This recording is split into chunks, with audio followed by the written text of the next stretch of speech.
والآخرين شفيع المذنبين للقاسم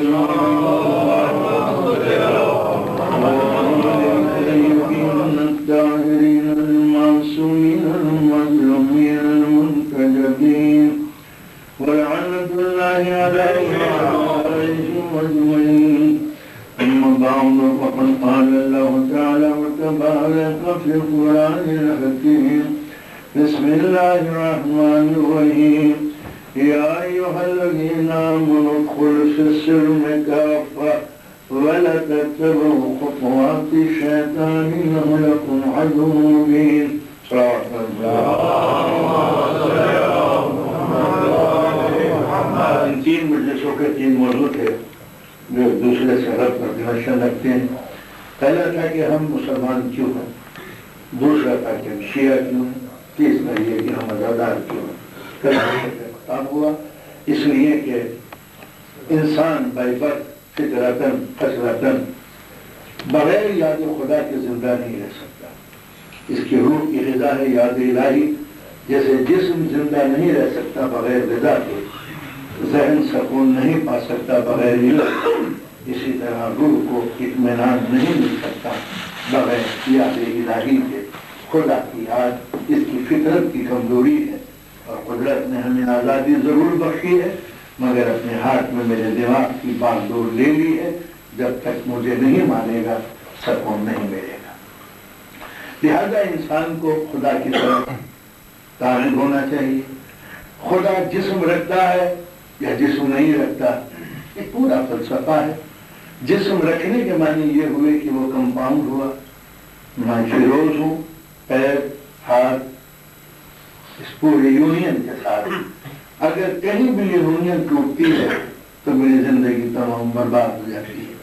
اگر وہ بھی اجزاء سے مل کے بنا ہے، ایلیمنٹس نے اس کو بنایا ہے، تو وہ محتاج ہوا ان ذروں کا جس نے اس کے جسم کو بنایا ہے. محتاج بندہ ہو سکتا ہے، خدا نہیں ہو سکتا. تو لہذا ماننا پڑے گا وہ ہے مگر جسم کے ساتھ نہیں ہے. کیونکہ جسم باؤنڈری بناتا ہے کہ میں وہاں نہیں ہوں. وہ اگر خدا کے بھی جسم ہوتا تو باؤنڈری ہوتی، وہ وہاں پر ہے یہاں نہیں ہے. مگر جو سب جگہ ہے اور کہیں نہیں ہے. یہ خود اس بات کا ثبوت ہے کہ مذہب کے ذریعے اس نے سمجھایا جسم میں ٹٹول کے دیکھو نفس ہے یا نہیں. تو ہے، کہاں ہے یہ نہیں کہہ سکتے کہ کہاں ہے. تو جب مخلوق کے اندر ایک اور مخلوق ہے اور ہے بھی اور نہیں بھی ہے تو کائنات میں خدا ہے، کہاں ہے یہ نہیں معلوم. تو جب روح ٹٹولی نہیں جا سکتی تو خدا کو کیسے ٹٹولا جا سکتا ہے؟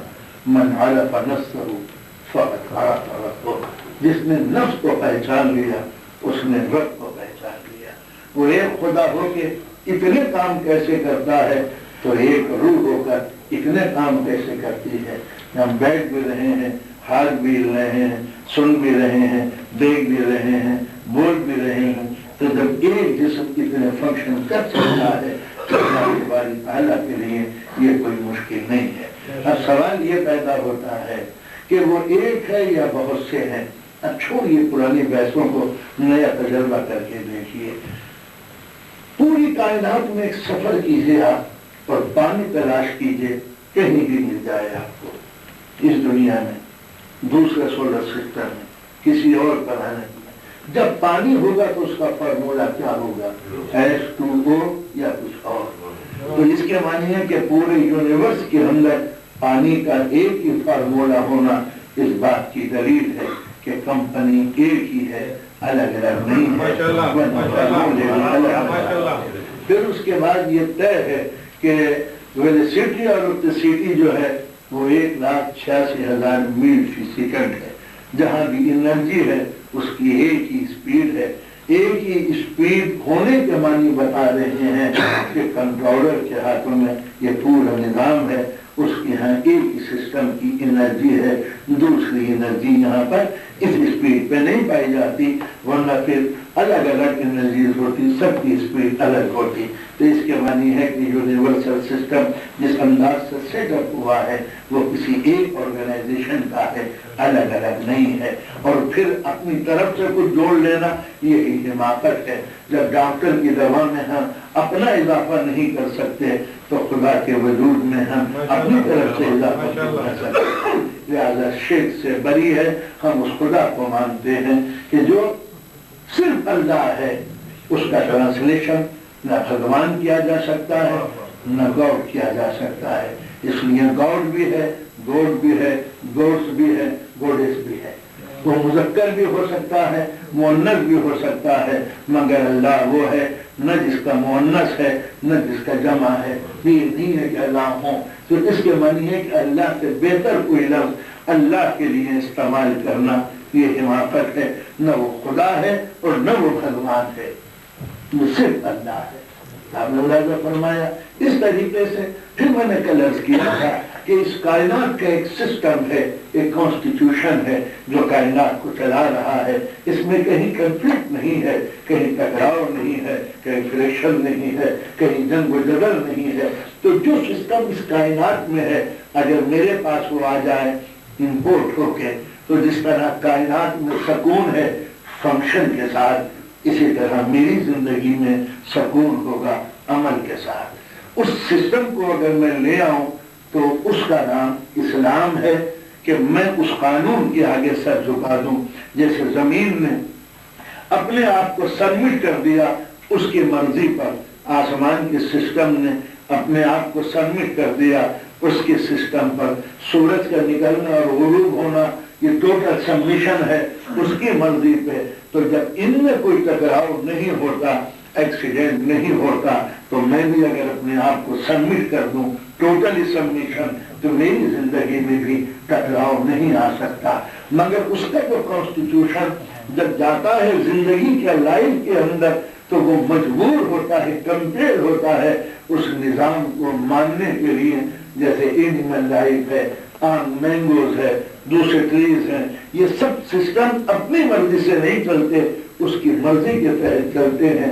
ہر درخت میں اس نے ایک پروگرام دے دیا ہے، اس پروگرام کے تحت وہ چلنے کے لیے مجبور ہیں، ورنہ آم کے اوپر امرود اترا کرتے، امرود کے اوپر آم اترا کرتے، لیکن کچھ نہیں اترتا، وہی اترتا ہے جو وہاں سے قانون اترتا ہے۔ تو جب یہ سسٹم کائنات کے اندر ہے تو اگر یا تو مجھے بھی مجبور کمپیل کر دیا جاتا، صبح کو نماز کے وقت کھجاہٹ لگتی مجھے زور سے اور میں اٹھنے کے لیے مجبور ہو جاتا، جب تک میں نماز پڑھ نہ لیتا، جب تک کہ وہ کھجاہٹ نہ جاتی۔ رمضان کا زمانہ آتا اور منہ پہ میرے لاک لگا دیا جاتا، آٹومیٹک شٹر جو سحری سے بند ہوتا اور افطاری کے وقت کھلتا۔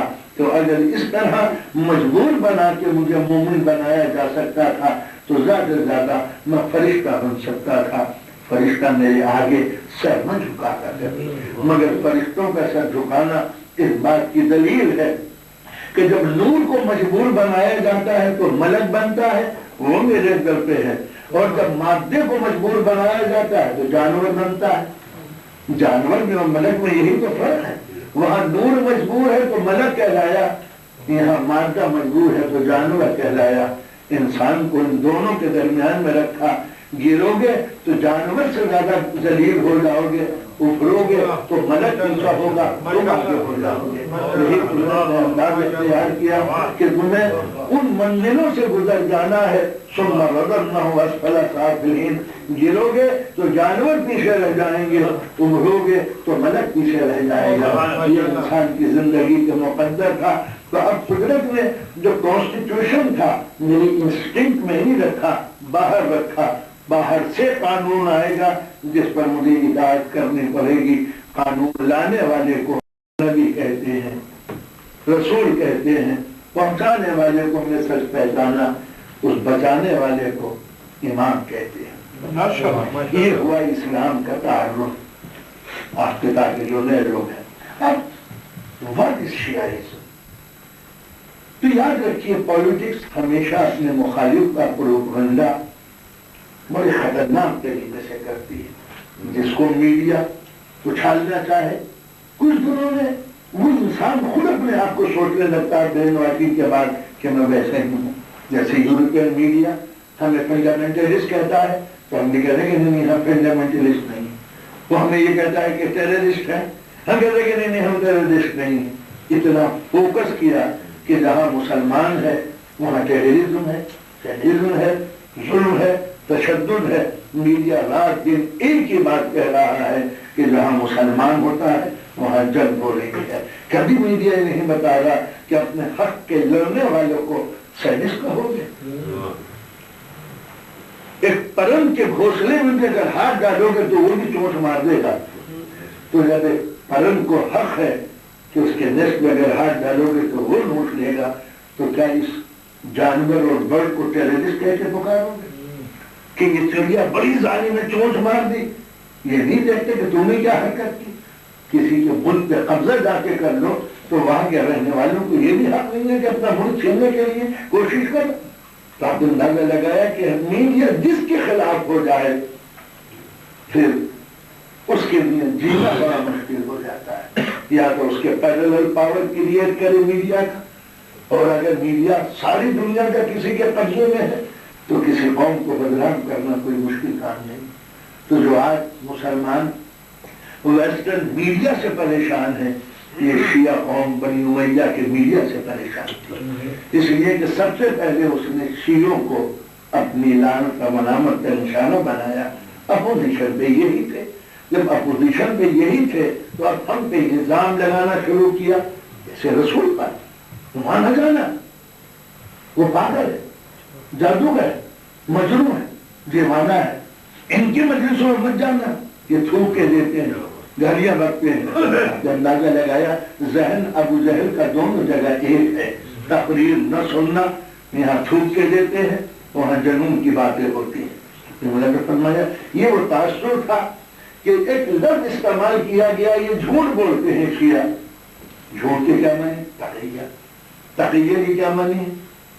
اپنے آپ کو بچانا، کیسے بنا؟ تقیہ اپنے آپ کو سیکورٹی پوائنٹ آف ویو سے اپنے آپ کو بچانے کا نام تقیہ ہے۔ تقویٰ اسی سے بنا، پرہیزگاری بچنا اپنے آپ کو۔ جب ہم کہیں گے بچ کے چلو تو کسی ٹریفک کا ڈر تو ہوگا، سنبھل کے چلنا، راستے میں گرنے کا امکان تو ہوگا۔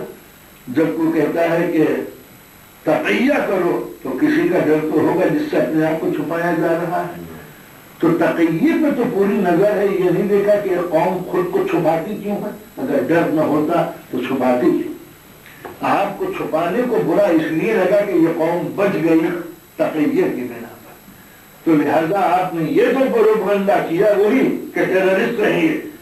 یہ تو جس طرح ان کو ٹیررسٹ کہا جو اپنے حق کے لیے مانگ رہے ہیں، جو اپنے وجود کو چھپا رہے ہیں، وہ میدان میں نہیں آئے، انہوں نے ٹٹ فور ٹیٹ کا فارمولہ اپلائی نہیں کیا، تمہارے خلاف جنگیں نہیں کی، تم ان کو قتل کرنا چاہتے تھے، لیکن نہیں، ہم وہ نہیں ہیں جو تم مان رہے ہو، ہم بچ گئے تو تمہیں تقیہ برا لگنے لگا، تقیہ کو گالیاں دینے لگے کہ نہ تقیہ ہوتا نہ یہ قوم بچتی۔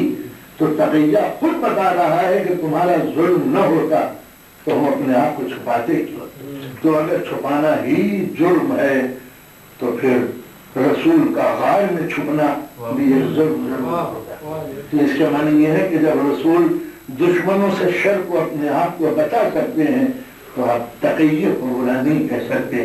ہندوستان کا ہر مسلمان تقیہ کرتا، کون مسلمان ہے جو کہ یہ کہتا کہ اے ہندو ہم تم کو نجس سمجھتے ہیں، ہم تمہاری گائے کے ہم کوفتے بنانا چاہتے ہیں، تم کو بھگوان کہتے ہو، ہم اسے گائے گوشت میں ڈال کے کھائیں گے۔ ہر مسلمان تقیہ کرتا ہے، تو جب مصیبت آتی ہے تب سب کو اپنا اپنا بچاؤ یاد آتا ہے۔ تو اس کے معنی یہ ہوگا کہ شیعہ قوم کے پیچھے جو بنی امیہ کا پروپیگنڈا شروع ہوا وہ آج تک قائم ہے، اس کی مختلف قسم کے۔ یہ قرآن کو نہیں مانتے، ان کا قرآن دوسرا ہے، یہ گالیاں بکتے ہیں، نہ جانے کیا کیا، 9 محرم کی اندھیرا کر کے جانے کیا کرتے ہیں، 9 ربیع الاول کو جانے کیا کرتے ہیں، اتنا پروپیگنڈا اور نفرت پیدا کرائی گئی۔ یہ ڈسکوری کا ایج ہے، ہر انسان تحقیق کر رہا ہے، کم سے کم BBC کا پینوراما ہم پہ ریسرچ کرتا کہ ہم کتنے ظالم لوگ ہیں تو کچھ رزلٹ سامنے آتا۔ سب سے بڑا جو پروپیگنڈا ہے آج کل ہمارے پاکستان سے لے کے یہاں جہاں بھی ہوئے، شیعہ کافر ہے، مصیبت یہ ہے کہ ہم چونکہ فن مناظرت سے واقف نہیں ہیں تو ہم الجھ کے رہ جاتے ہیں تقریروں میں کہ نہیں ہم مسلمان ہیں. کیا ضرورت تو نہیں ہے. ہاں کافر ہے بالکل. لیکن یہ ہم سے کیوں کہتے ہو کہ یہ کافر ہیں؟ سعودی حکومت سے کہو کہ ان کو حج کا ویزا کیوں دیتے ہیں؟ کافروں کو جو آپ ویزا دے رہے ہیں تو آپ انہیں کافر سمجھ کے دے رہے ہیں یا مسلمان سمجھ کے دے رہے ہیں؟ تو صدیوں سے شیعوں کا حج کرنا اس بات کی دلیل ہے کہ کافر تو تم کہتے رہے، لیکن اگر واقعی ہمیں کافر سمجھتے تو ہمیں خانہ کعبہ میں آنے سے روکے. تمہارا ہمیں خانہ کعبہ میں جانا ہر سال زیارت کرنا حج کرنا اس بات کی دلیل ہے کہ جو تم کہہ رہے ہو اس میں خود تم سچے نہیں ہو، جھوٹ بول رہے ہو. ورنہ سب سے پہلے زور تم اپنی حکومت پہ دیتے کہ جس شیعہ قوم کو ہم کافر کہہ رہے ہیں اور انہیں ویزا کیوں دیتے، تب رزلٹ کچھ اور ہوتا. پھر کافر کی ڈیفینیشن ہم پوچھنا چاہتے ہیں تم کس بات پر کافر، بات یہ ڈیفینیشن کیا ہے اس کافر؟ کوئی نہ کوئی ڈیفینیشن ہوگی. اس ڈیفینیشن میں ہم کہاں آتے ہیں؟ جس کی بنا پر تم ہمیں کافر کہتے ہو وہ کون سی چیز ہے کہ جس کی بنا پر ہم کافر ہوتے ہیں؟ سب سے پہلے مسئلہ توحید. 3 چیزوں کے بنا پر آدمی مسلمان بنتا ہے: اللہ کے وجود پر یقین اقرار، نبوت کے پیغام پر یقین اور اقرار و عمل، قیامت پر یقین اور اقرار اور اس کے عمل. 3 ہی چیزیں بنیادی ہیں جس کی بنا پر کوئی مسلمان اپنے آپ کو مسلمان اسلام کے دائرے میں لاتا ہے. اب تم ہم سے پوچھو کہ ہم توحید کو کیسا مانتے؟ نبی خدا کا جسم تم نے مانا یا ہم نے؟ خدا کی کرسی پر تم نے خدا کو بٹھایا یا ہم نے؟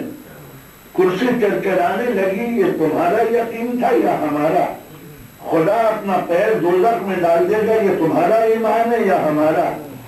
خدا آسمان سے اترتا ہے تھرسڈے کے دن مسجد پہ جا کر اترتا ہے. خدا کرے لندن کی کسی مسجد پہ نہ جائے اس لیے کہ یہاں روح نہیں ہوتی، کبیر ہوتی ہے. اللہ کے آنے میں فوراً ٹوٹ جائے گی. جب اس کا اتنا ویٹ ہے کہ اپنی بنائی ہوئی کرسی اس کی چرچراتی ہے تو برٹش انجینئروں کے بنائے ہوئے یہ مسجد کا نام چلنے سے جو ہلتی ہے وہ خدا کے بیٹھنے سے کیا ہوگی؟ تو یہاں تو اللہ کو ویزا دینا ہی نہیں چاہیے کہ حضور والا ہر جگہ جائیں مگر ملا یورپ اور امریکہ کے اندر نہ جائیں. وہاں کے روم اور لنٹن جو ہے وہ اس لائق نہیں ہوتے کہ اللہ تعالیٰ کا وزن برداشت کر سکیں. تو اب یہ بتایا جائے کہ اللہ کا کنسپٹ اسلام کے کس فرقے میں ہم سے بہتر ہے. ہمارا خدا پر یقین کیسا ہے وہ نبی البلاغہ بتائیں گے. ہمارے ایمان کو خود بات بتائیں گے کہ خدا پر جو یقین شیعہ قوم کا ہے ہم پوری دنیا کو چیلنج کرتے ہیں کسی فرقے میں خدا کا وہ تصور اتنا پاک نہیں ہے جتنا شیعوں کا ہے. ہم چیلنج کرتے ہیں پوری دنیا کو. ہمیں ڈیبیٹ کے لیے بلائے، ڈیبیٹ کے لیے ہمیں بلائے کہ ہمارا خدا کیسا ہے اور تمہارا خدا کیسا ہے. پھر مزہ آئے گا کہ تم کافر ہو یا ہم کافر. مشرک کون ہے، تم ہو یا ہم ہو؟ شرک کا کون قائل ہے؟ جسم اور جسمانی تقاضوں کو کون مانتا ہے؟ خدا کو ظالم ہونے کا اعلان کسی نے کیا؟ تم نے یا ہم نے؟ ہم نے عدل شرط رکھی، تم نے ظلم شرط رکھی. خدا ظالم ہو سکتا ہے اس لیے ہم نے کہا کہ عدالت ہمارے یہاں شرط ہے، ورنہ توحید کے بعد عدل کا نام لینے کی کوئی ضرورت نہ تھی. مگر چونکہ تم عدل الہی کے خلاف تھے اس لیے ہم نے دوسری شرط رکھی عدل. حالانکہ ہمارے یہاں 2 چیزیں نہیں ہیں. یہ نہیں ہے اول توحید دوسرے عدل. کبھی یہ مت سوچیے گا کہ یہ الگ چیز ہے. جو عدل ہے وہی توحید ہے، جو توحید ہے وہی عدل ہے. الگ الگ صفات نہیں ہوتے، ان دونوں میں ملا ہوا. تو اس طریقے سے توحید الہی کا جو کنسپٹ امام علی نے بیان کیا وہ بغیر نہج البلاغہ پڑھے ہوئے شیعت کا خدا کسی کے سامنے نہیں آ سکتا. ہیبرو کا بنایا ہوا کابل احبار کا ڈھالا ہوا خدا تو ہمیں صحیح بخاری میں ملتا ہے جس سے بخار آ جائے آدمی کو سن کے. آپ نے فرمایا کہ یہ توحید کا جو پہلا کنسپٹ ہے کہ اس کی بنا پر کوئی مسلمان بنتا ہے، یہ بتاؤ کہ تم مسلمان ہو یا ہم مسلمان. اپنے اپنے عقیدے بیان کرو ٹیلی ویژن کے اوپر. سعودی عرب کے چینل کو ہم کو دعوت دی جائے اور ہم تم کو دعوت دیتے ہیں. تم اپنا خدا بیان کرو. ہم علی کا بنایا بتایا ہوا علی خدا کا تصور پیش کرتے ہیں، پھر دیکھو کہ عقل کے نزدیک کون سا ہے۔ اب آ گیا وہ ظلم کہ ظلم الہی کا تم نے اقرار کیا کہ خدا چاہے تو شیطان کو معاف کر سکتا ہے۔ کس نے اس کا انکار کیا کہ خدا سے ظلم صادر نہیں ہو سکتا، خدا ظلم نہیں کر سکتا تو کبھی شیطان کو نہیں بخشے گا۔ ہمیں معلوم تھا کہ تم کہاں لے جانا چاہتے ہو، تم ہیڈ آف ڈپارٹمنٹ کو نکالنا چاہتے ہو تاکہ اس کے ساتھ ساتھ اس کے بچے بھی چلے جائیں، کہ جب خدا نے شیطان کو معاف کر دیا تو یزید بیچارہ کیا چیز ہے، اس کو بھی معاف کر دیا۔ ہم نے اندازہ لگایا یہ تصور تھا، تو ہم نے خدا کی توحید بچانے کے لیے عدل الہی کا اعلان کیا، جو دنیا کے سارے فرقوں میں سارے مذہب میں اچھوتا تصور ہے۔ اس سے بڑھ کر کوئی ریفائن خدا کسی کا نہیں ہے جتنا شیعوں کا ہے، اس لیے کہ ہم نے خدا کا جو تعریف سنی وہ بندے کی زبانی نہیں، خدا والے کی طرف سے کہ خدا والا کیا کہہ رہا ہے۔ تو نہج البلاغہ میں جو حضرت علی نے خدا کا کنسپٹ پیش کیا وہ ہے شیعوں کا خدا، جو دنیا میں اس سے بڑھ کر کوئی حسین اور پاک تصور نہیں ہے۔ اس لیے ہم قائل ہوئے نبی کے بعد اس امام کے عصمت کے ساتھ۔ عصمت دین کی ضرورت کو کہتے ہیں، آل رسول کی فضیلت کو نہیں۔ میں نے جملہ کہہ دیا، آل رسول کی فضیلت نہیں ہے عصمت سے، یہ تو دین کی ضرورت ہے کہ اگر تمہیں دین چاہیے تو ان کو معصوم ماننا ضروری ہے۔ یہ ان کی فضیلت نہیں ہے، دین کی ضرورت ہے۔ تو جو دین کی ضرورت ہوتی ہے تو اس کے بغیر چارہ نہیں بنتا۔ فائدہ کیا ہوا؟ تم نے کسی کو معصوم نہیں مانا تو ہر نبی کو گنہگار کر دیا۔ عصمت کا انکار کر کے تم کو کیا ملا؟ ہر نبی گنہگار ہوا۔ عصمت کا اقرار کر کے ہم نے کیا کیا؟ ہر نبی کے دامن پر لگے ہوئے دھبوں کو دھو دیا۔ ہم کبھی قائل نہیں ہوئے کہ کسی نبی سے ظلم ہو سکتا ہے، ہم کبھی قائل نہیں ہوئے کہ کسی معصوم نبی کو جہالت کا الزام لگایا جا سکتا ہے، ہم کبھی قائل نہیں ہوئے کہ حضرت یعقوب کے زخم میں اتنے کیڑے پڑ گئے تھے کہ وہ کیڑے جھڑنے لگے تھے۔ ہم نے اعلان کیا کہ کبھی معصوم نبی اور امام کے جسم میں وہ مرض ہو ہی نہیں سکتا جس کو دیکھ کے پبلک کو کھنائے۔ کس نے کہا یہ کہ معصوم نبی اور امام کی فزیکل باڈی فزک اب نارمل نہیں ہوتی؟ نہ نبی اتنا موٹا ہوتا ہے کہ اسے غلط نام سے کوئی پکارے، نہ اتنا ناٹا ہوتا ہے جو غلط نام سے اسے پکارے، نہ ایسا بدصورت ہوتا ہے کہ آدمی اس سے نفرت کرے۔ قدرت کا حسین ترین نمونے کو معصوم کہتے ہیں۔ اس کا تصور ہے۔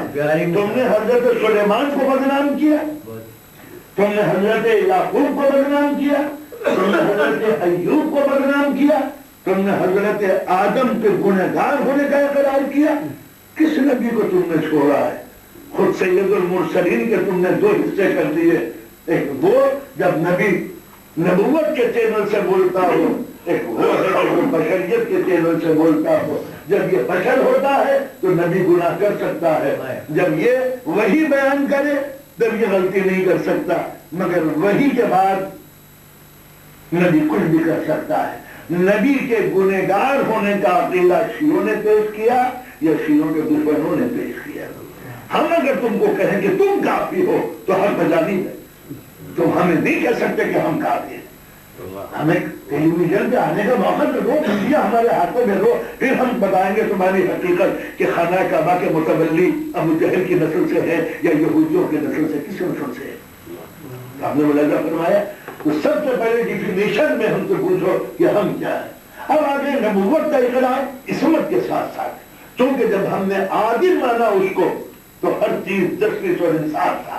جو دنیا کی ہدایت کرنے کے لیے آ رہا ہے وہ خود محروم ہدایت ہو، وہ ہمیں لے جا کے جنت میں اور جنت سے لاواقف ہو، وہ ہمیں چاہتا ہے کہ پاک و پاکیزہ زندگی گزارے اور نبی خود پاک و پاکیزہ زندگی گزارنے سے قاصر ہے۔ وہ ہماری نگاہوں پہ کوئی بندش لگا دے اور اپنی نگاہوں کو آزاد چھوڑ دے، ہم سے کہے کہ عدل کرو، 9 بیویوں میں وہ رسول عدل نہ کر سکا، ایک کو زیادہ چاہنے لگا اور آپ کو نیگلیکٹ کر دیا۔ یعنی مطلب یہ ہے کہ عدل الہی کہا گیا. عدل رسالت جو اصل چیز ہے، دین کی بنیاد ہے، اگر نبی عادل نہیں ہے تو پھر دین بچا کہاں؟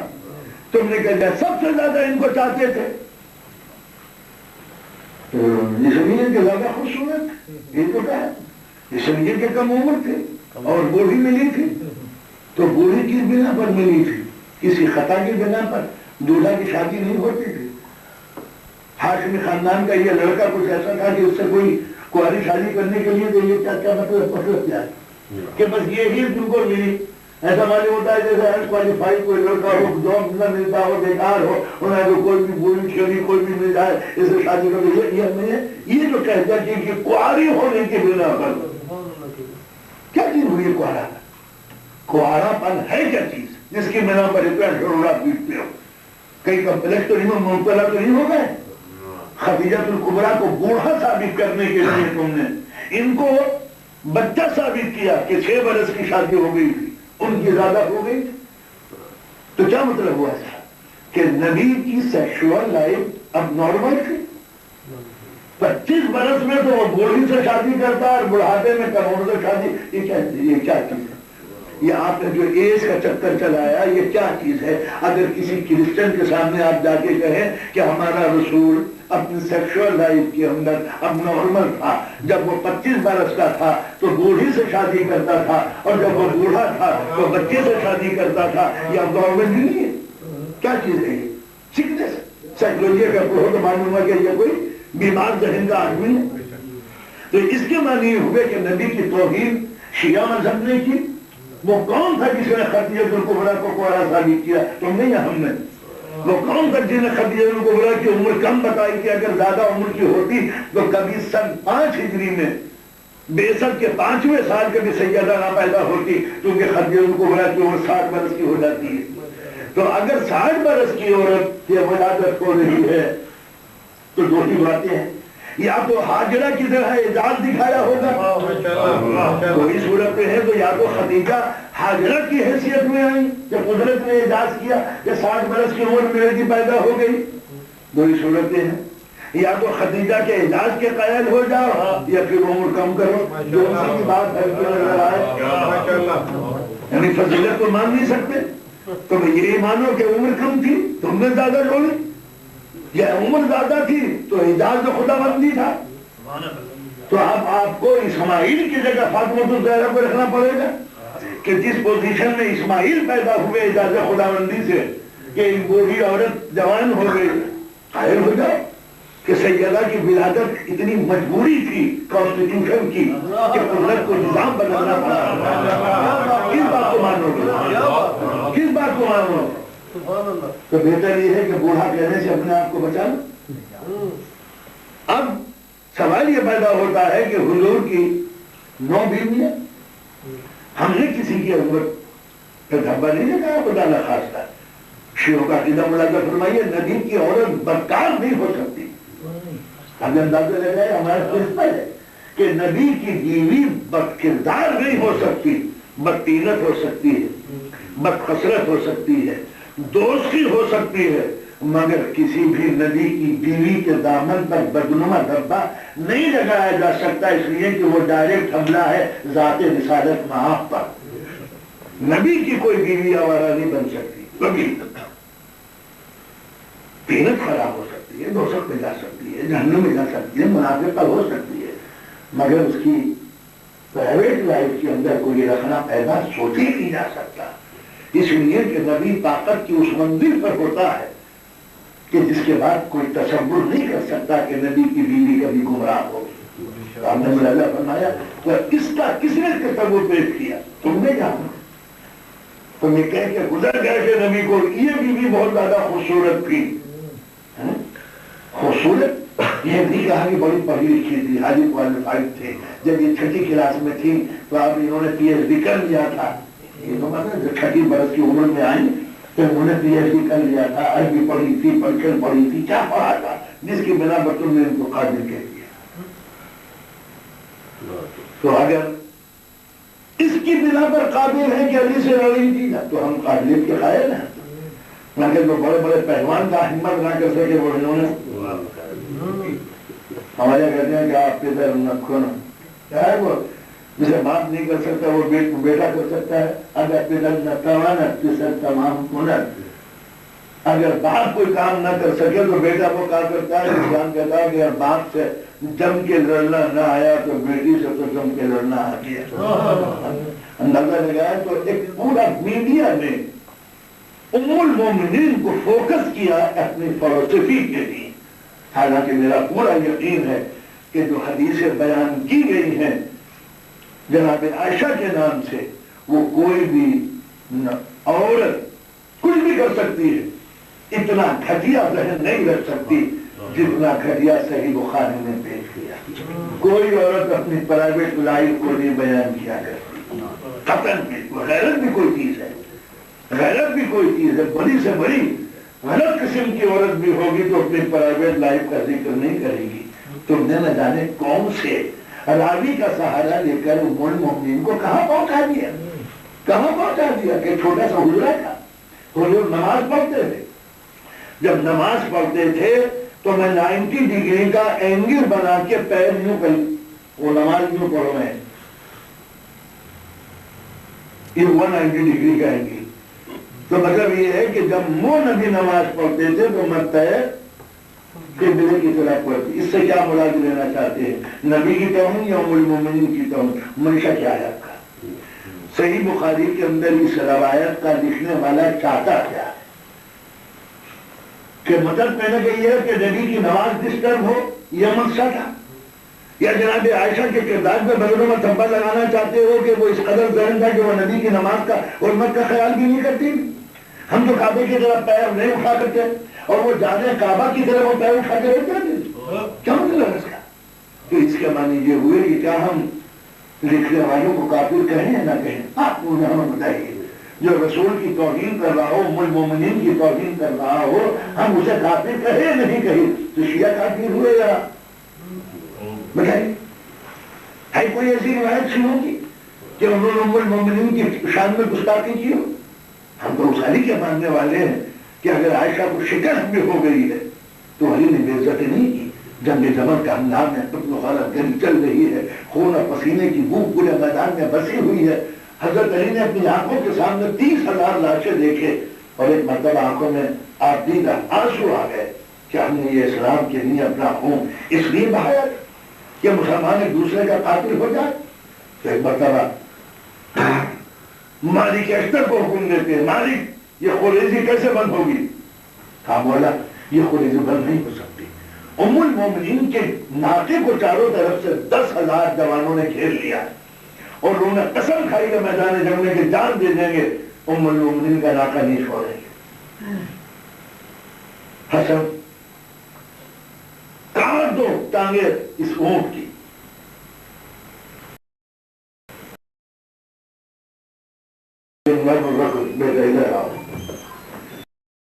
ناکہ گرے اور ام المومنین حدث سے نیچے گر تو پکڑ لینا تاکہ چوٹ نہ لگے اور ریلا ڈال دینا تاکہ بے پردہ نہ ہو جائے. ہم نے مولانا فرمایا جو میدان جنگ میں انسانیت کا اتنا بڑا رہبر ہو اس کے لیے کیا کریں؟ تو اتنی دشمنی کے بعد بھی کہ جب یہ سرنڈر ہونے کے لیے تیار نہ تھی اور علی نے اپنا ویٹو استعمال کیا. کوئی تاریخ کا چیپٹر ہے جس کو بیان کرنا مناسب نہیں ہے. جاتی بھی تھی ہارنے کے بعد بھی یہ رکی ہوئی تھی میدان میں اور لڑکار رہی تھی فوج میں، آؤ لڑو یہ کرو وہ کرو. ایک ایک کو بھیجا علی، سمجھا دو ان کو، انہوں نے باہر گئے. نبی کی بیویوں کو بھیجا، دوسری عورتوں کو بھیجا، ان کے سر میں نہیں آیا. آخر میں خود حضرت علی پہنچے، مان جاؤ علی واپس آ گئے. حسن ادھر آؤ، جا کے ام المومنین سے یہ کہہ دو نانی جان کے اپنے خدمت پہ سلام کرنے کے بعد کہ اب علی وہ حق استعمال کرے گا جو رسول اللہ نے مجھے سونپا ہے. اس وقت یہ ایک چوٹی کر چکی تھی، دوسری چوٹی میں کنگھی کر رہی تھی، سننا تھا تو اٹھی. تو ان کی بہن نے اسما نے پوچھا، علی آئے، ابن عباس آئے، محمد بن ابو بکر آئے، دوسرے اکابر لوگ آئے، تمہاری سمجھ میں نہیں آیا کیا کہہ دیا حسن نے آہستہ سے، جو پوری طرح چوٹی جو چل دی. کہا ایک دن نبی نے مجھے بلا کے بٹھایا، علی لڑاؤ، جب یہ حد سے بڑھ جائے یہ عورت تو میری طرف سے تمہیں طلاق دے دینا. یہ رسول نے علی کو حق دیا تھا کہ نبی کے مرنے کے بعد بھی عورتیں طلاق یا بیوہ نہیں ہوتی، ان کی زوجیت میں رہتی ہے. جب زوجیت میں رہتی ہے نبی کی تو دو باتیں ثابت ہوئی کہ اگر نبی ویسا مر جایا کرتا جیسے ہم مر جاتے ہیں تو ہماری بیوی تو وفات گزار کے، تو اگر رسول کو ویسی موت آتی، بہت سے حضرات مسلمانوں میں حضور نوٹ کر لیجیے خواہش مند تھے کہ نبی کی آنکھ بند ہو اور ہم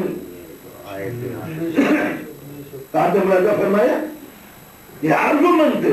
خدا کا شکر ہے کہ جناب عائشہ سے شادی کرنے کا خواہش مند کوئی شیعوں میں سے نہیں تھا، تمہارے اکابر صحابہ میں سے تھے.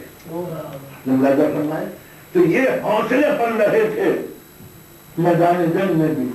تو اب جناب عائشہ نے کہا کہ اگر میں ایک لمحے کے لیے بھی رکی تو علی طلاق پڑھ دیں گے.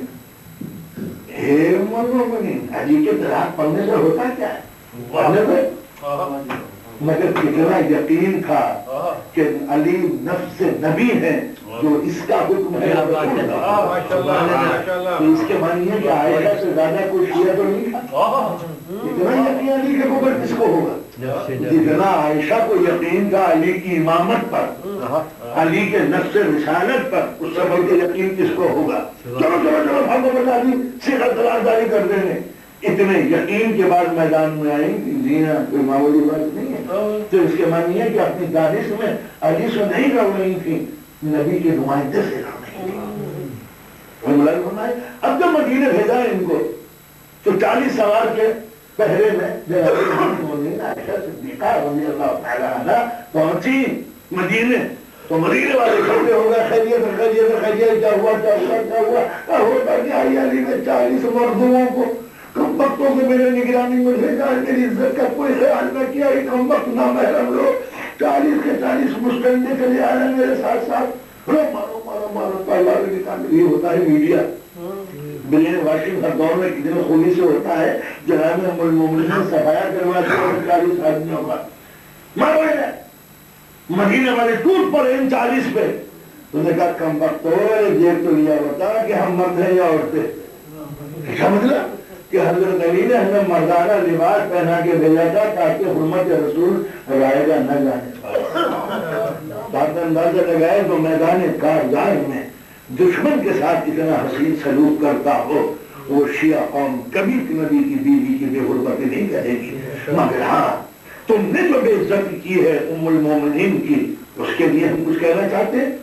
تو ایک مرتبہ طلحہ سے کسی نے پوچھا تھا، طلحہ تیری بیوی کہاں ہے؟ کہا گھر میں بیٹھی ہوئی ہے. کہا اپنی بیوی کو تو گھر میں چھپا دیا، نبی کی بیوی کو باہر لیا ہے.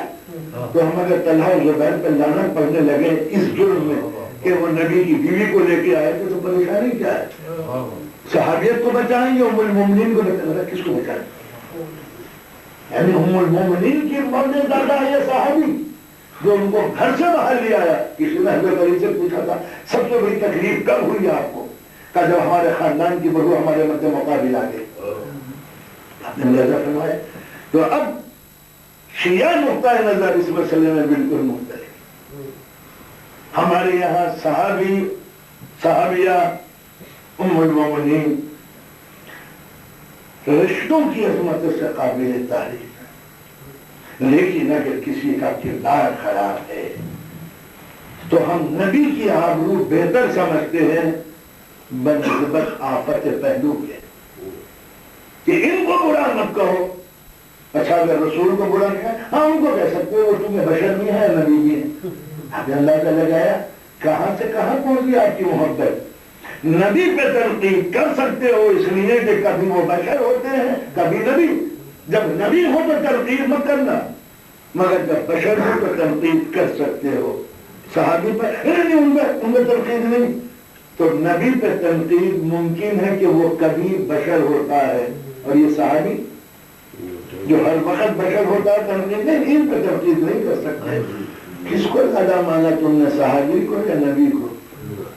ہم سے کہتے ہو تم رسول کو نہیں مانتے، تم کیا مانتے ہو؟ تم رسول کو کیا مانتے ہو؟ تنقید کرنے کے لائق. تو اس طریقے سے صحابیت ہمارے یہاں مقدس ترین فریضہ ہے. ہمارے ماں باپ قربان ہو جائیں صحابہ کرام کی عظمت پر. حضرت علی نے اپنے بیٹے امام حسن کو وصیت کی ہے کہ نبی کے صحابہ کرام کی عزت کرتے رہنا، یہ نبی کے دوست ہیں. یہ ہوئی صحابی. مگر صرف آپ رولنگ پارٹی ہی کو صحابی مانتے ہیں اور کسی کو نہیں. ٹھیک ہے جی، کہ جو کرسی پر بیٹھ گیا وہ ہے صحابی، اور جو کرسی سے نیچے ہے وہ صحابی نہیں ہے. یہ 10,000 جو جنگ جمل میں مارے گئے یہ صحابہ نہیں تھے. 30,000 10,000 نہروان میں مارے گئے یہ صحابہ کرام نہیں تھے. 70,000 جنگ صفین میں مارے گئے یہ صحابہ کرام نہیں تھے. تو 1,10,000 صحابہ کا خون کر کے جب مومن رہ سکتا ہے تو پھر ہم سے شکوہ کیا کرتے ہیں؟ اب ادھر کا نام سنا ہے کبھی تمہارے مولوی نے ذکر کیا ہے مغیر غفاری کا؟ رسول اللہ کے اعلان نبوت سے 3 سال پہلے جس نے اقرار نبوت کیا تھا، یہ اس کے دل کی ایمان کی روشنی تھی. جو وہ 3 سال پہلے ایسے سجدہ کرتا تھا، اس کے بھائی نے پوچھا گزر سے کہ یہ کیا کر رہے ہو تم؟ کہا کہ نبی آنے والا ہے، وہ جب عبادت کا حکم دے گا تو سجدے کی یہی شان ہونی چاہیے. میری آئی کیوں بتاتی ہے جو 3 سال پہلے سے نبی کو ڈھونڈ رہا ہو، انہوں نے کبھی تم نے ذکر نہیں کیا اس کا صحابیوں کی فہرست میں؟ وہ سلمان فارسی جو نبی کو 300 سال سے ڈھونڈ رہا ہو نبی پہ ایمان و یقین کے بعد، تم نے کبھی سلمان فارسی کو صحابی کی فہرست؟ ہم نے کہا ہاں مانتے. کیا مانتے ہو؟ مانتے کیا؟ ہاں مانتے ہیں. ہم نے معلوم کبھی بلال کو تم نے اس محبت سے نہیں دیکھا جتنی محبت سے تمہیں عمر ایاز یاد آتا ہے. یعنی ہم تو بلال رضی اللہ تعالیٰ عنہ کو بہت چاہتے ہیں. میں کہ جب چاہتے ہو تو بلال مدینہ چھوڑ کے شام میں کیوں مر گئے؟ مدینہ چھوڑا کیوں؟ کہا عشق رسول میں اتنے دیوانے ہو گئے تھے کہ مدینے میں رہنا ان کے لیے تکلیف کا سبب تھا. ارے بیوقوف ہے، ہیومن سائیکولوجی کوئی چیز ہے. آدمی اپنے محبوب کی قبر کے پاس زندگی گزارتا ہے یا دور ہو کے گزارتا ہے؟ یہ کیوں نہیں کہتے کہ نبی کی وفات کے بعد بلال کا کالا رنگ تم کو پسند نہیں آیا تو تم نے انہیں نکلنے پہ مجبور کر دیا؟ اقرار کرو. صحابیت ایک ہی رخ میں. اچھا یہ بتاؤ کہ نبی کے زمانے میں صحابی کا کنسپٹ کوئی تھا؟ کوئی درود پڑھتا تھا؟ وہ درود جو آج پاکستان کا ریڈیو پڑھتا ہے، اللہم صلی علی محمد وعلی محمد وعلی صحابہ وسلم، یہ کبھی نبی کے زمانے میں پڑھا گیا تھا؟ میں کہاں بتاؤ کبھی نبی کے زمانے میں اصحابہ کہا گیا تھا، ازواج ہی کہا گیا تھا کبھی کسی پیریڈ میں؟ اگر اصحابہ ہی کہا جاتا تو ہر مسلمان نماز کے اندر جب سلام پڑھتا ہے تو اصحاب کا نام لے کر اللہم صلی علی محمد وعلی محمد کما صلیت علی ابراہیم وعلی ابراہیم انک حمید مجید، اصحاب آ گئے. کیونکہ نبی کی نماز چلی آ رہی تھی اوپر سے یہاں تک، اس میں کوئی چیز تم نے شامل کرنے سے رہے، لہذا وہ سلام ویسا کا ویسا ہی رہ گیا. یہ قدرت کا قہری نظام ہے کہ صحابہ بھی یہی پڑھتے رہے والے. تو جب نماز پڑھتے ہو تو کہتے ہو والے کما صلیت علی ابراہیم وعلی ابراہیم انک حمید مجید. کبھی تم نے نماز میں، اچھا اگر ہم یہ کہہ دیں کہ اللہم صلی علی محمد وعلی محمد کما صلیت علی ابراہیم وعلی ابراہیم وصحبہ وسلم، نماز ہو جائے گی؟ نماز ٹوٹ جائے. تو یہ صحابہ کے نام کے آنے سے نماز ٹوٹ کمال کی بات یہ ہے جب نماز پڑھتا ہے مسلمان مکے کا، مدینے کا، ایجپٹ کا، مصر کا، دیوبند کا، بریلی کا، تو آلے ہی کہتا ہے، اصحاب کا نام بھی لیتا. اور اس کے بعد جب نماز تمام کرتا ہے اب درود پڑھائیے اللہ صلی اللہ علیہ وسلم، کبھی آلے ہی نہیں کہے گا. کیا مطلب ہوا؟ جس لٹریچر کو اٹھا کے دیکھے دنیا کا، نماز میں کہے گا وہ آنے ہی اور فوراً نماز کے بعد کہے گا صلی اللہ علیہ وسلم، علی کہاں گیا؟ اچھا اپنے دل کو ٹٹول لو. آج غریب خانے پر آپ کی دعوت ہے، مگر آپ ہی آئیں اپنے بچوں کو مت لائیے گا. اب بتاؤ ٹٹول کے دل کے کیا گزرے. اگر یہ کہہ دیتے کہ آپ تشریف لائیے گا تو آپ کبھی بچوں کو نہیں لے جاتے. لیکن اگر میں یہ کہہ دوں کہ آپ کہاں آئیے علی کے بچوں کو مت لائیے گا، اللہ کی قسم ذرا سی بھی غیرت ہو کسی میں تو کبھی اس دعوت میں نہیں جائے گا جہاں اولاد کی عداوت ہو. ہماری دعوت اولاد کی عداوت کیا کریں گے جا کے؟ تو آپ نے اندازہ لگایا کہ جو قوم نبی کا تو نام لیتی ہو آل کو نکال دیتی ہو، نبی خوش ہوں گے؟ اب آپ اگر آل کا نام بھی لیتے ہیں تو اصحاب ہی ازواج ہی، سبحان اللہ، کون سی ازواج جن کو 1 مہینے کے لیے سب کو طلاق دے دی تھی، وہ جس کے مطابق قرآن مجید کہتا ہے عسیٰ ربهم طلقا كن يبدل ازواجا خيرا منكن مسلمات مؤمنات قانتات تائبات سیرات وابکار. اے نبی طلاق دے دو ان سب کو، ہم اس سے بہتر بیویاں تم کو دے دیں گے. تو اس کے معنی ہے کہ اس سماج میں ان عورتوں سے بہتر بیویاں موجود تھیں، بس یہی فرق ہے اصحاب میں اور ازواج میں. ازواج کی موجودگی میں بھی عورتیں موجود تھیں، آل رسول کی موجودگی میں ان کے علاوہ کوئی نہ تھا. اگر اندازہ لگایا قرآن کہہ رہا ہے اس سے بہتر موجود ہے. ایسا ربہ طلق الکنا ان عبداللہ والباد خیر منکن، اگر تم ان کو طلاق دے دو تو ان سے خیر منکن، ان سے بہتر. تو جب بہتر موجود ہے تو درود کس پہ پڑھیں، کمتر پہ یا بہتر پہ؟ تو اس کے معنی یہ ہوئے شیعت کا یہ تصور عصمت کے ساتھ دنیا کے اندر جتنے بھی فرقے ہیں اسلام میں واحد تصور شیعوں کا ہے کہ جہاں شیعہ مذہب نے اس حیثیت سے دنیا میں اصول دین کو رکھا. اب آپ کہتے ہیں ہمارے رسول کو مانتے ہیں، کیا مانتے ہیں؟ خلیفہ مانتے ہیں، امام مانتے ہیں. کہتے ہو کہ ہم امام حسین کو مانتے، کیا مانتے ہو؟ پیروی کرتے ہو ابو حنیفہ کی نام لیتے ہو امام حسین کا، کہ امام حسین کو مانتے، کیا مانا؟ خلیفہ مانا نہیں، امام مانا نہیں، مجتہد مانا نہیں، معصوم مانا نہیں، کیا چیز مانی؟ مانتے ہیں. کیا مانا؟ کیا چیز مانتے ہو تم ان کو جس کو بنا پر تم یہ کہتے ہو؟ یہ ہے ان کی عصمت کہ دشمنی کے باوجود بھی تم نام نہیں لے سکتے ان کا رسوائی کے ساتھ. یہ ہے قدرت کا نظام. لہذا مجبور ہو تم ان کی عظمت کے لیے زبان سے کہنے کے لیے، اس لیے کہ تمہیں خود اقرار ہے کہ کافر ہوگا میں اس کے نماز کیسے پڑھو گے آج رسول کو برا کہہ کے. یہ اسلامی تصور. اب پھر شیعہ عقیدہ کیا ہے؟ ہم شیعہ اثنا شدید سن لے دنیا، سوائے خدا کے ہم کسی کو نہیں مانتے. سن لیجیے گا اپنی دم سے جلدی پر دم لگائیے. حکم خدا کے علاوہ ہم کسی کا حکم نہیں مانتے. اللہ کی پیروی کے علاوہ ہم کسی کی پیروی نہیں کرتے. اللہ کی بنائی ہوئی شریعت کے علاوہ ہم نبی کے جملوں کے بھی شریعت نہیں مانتے. صرف اللہ، اس کا حکم، اس کی شریعت، بس. لیکن مجبوری ہے کہ اللہ کی شریعت ہم تک پہنچے کیسے؟ ہم نے اپنا آدمی نہیں بھیجا، جس کو اس نے بھیجا ہم نے اس کو مانا. مگر اس کو کہاں مانا؟ اس کو مانا کہ یہ میرا بھیجا ہوا ہے. اچھا یہ تیرا ہے تو ہم اس وقت اس کو مانتے ہیں جب تو نے کہا کہ وہ میرا ہے.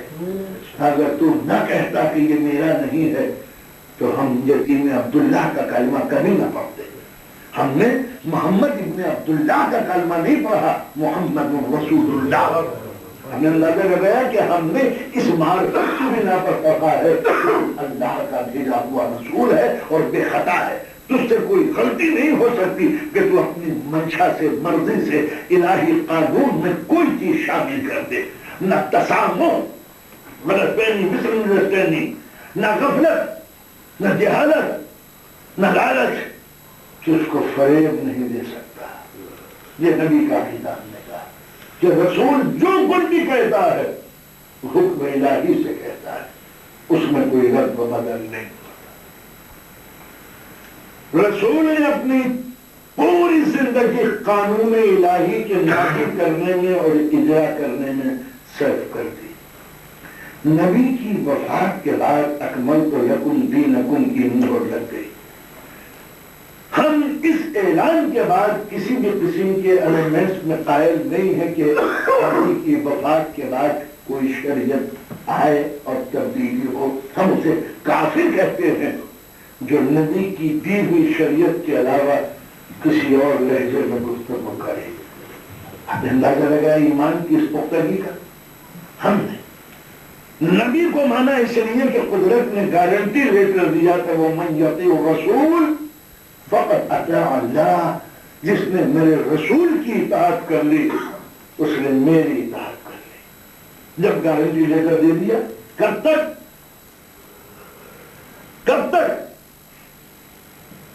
انما یرید اللہ لیذھب عنکم الرجس۔ یرید مظاہرہ ہے جو کنٹینیوسلی پروگرام کا اعلان کرتا ہے۔ میں ان پر درود پڑھتا تھا، پڑھتا ہوں، پڑھتا رہوں۔ میں ان پر نعمتیں دے چکا، دے رہا ہوں، دیتا رہوں۔ میرے ساتھ ساتھ فرشتوں تم مجھ سے گزارش کرو کہ میں ان کو نعمتیں دیتا رہوں۔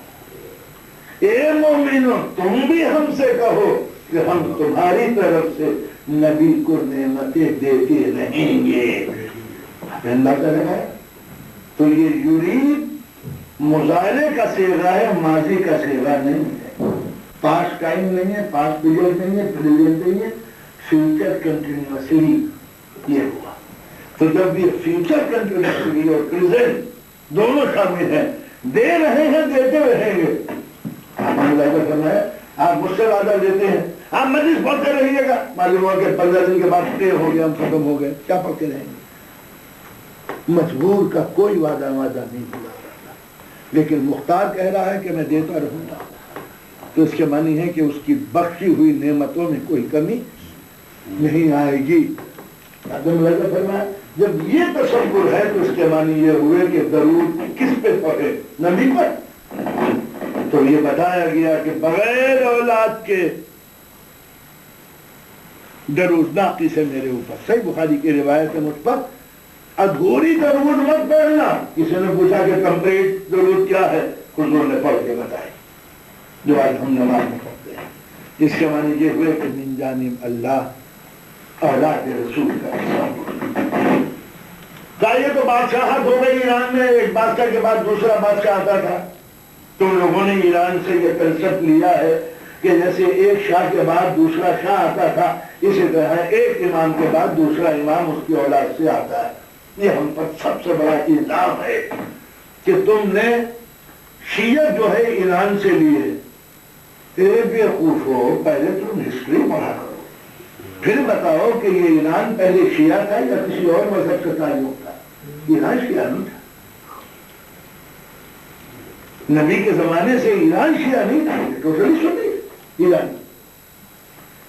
چکر یہ چلا کہ شاہ ایران نے غصے میں اپنی بیوی کو کہہ دیا طلاق طلاق طلاق،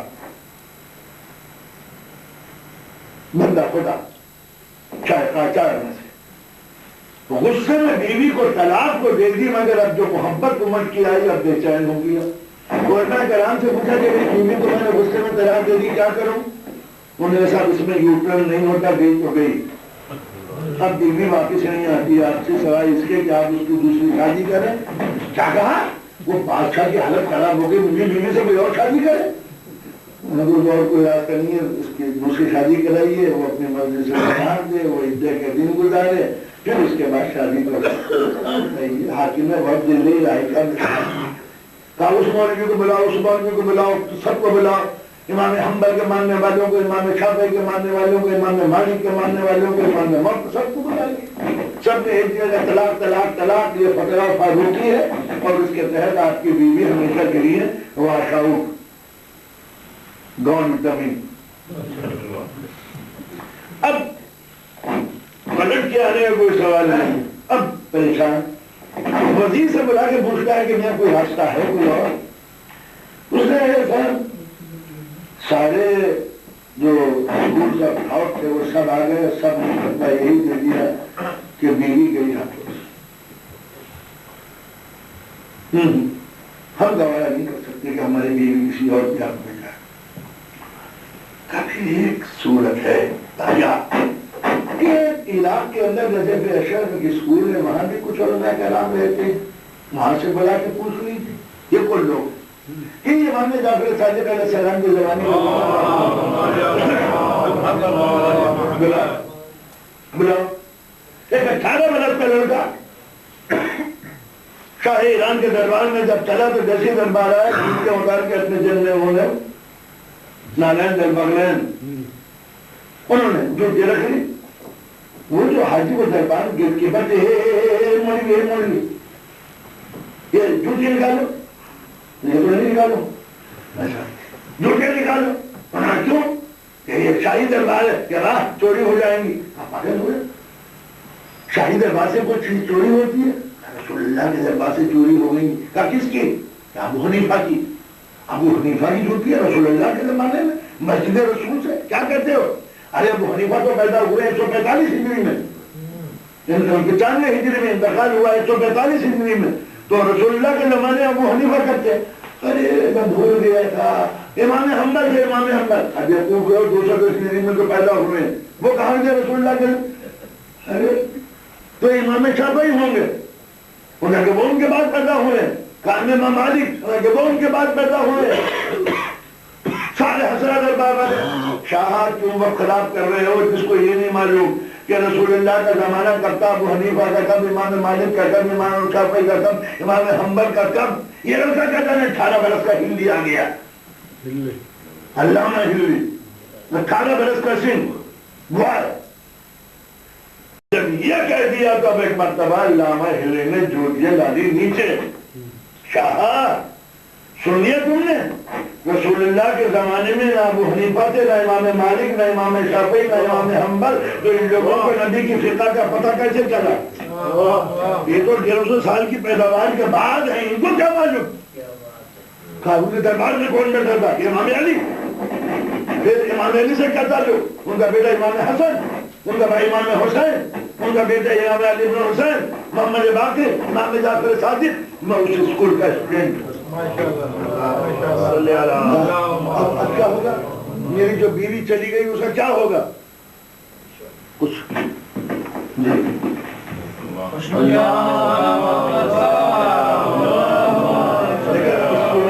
جس میں کوئی خطا نہ ہو.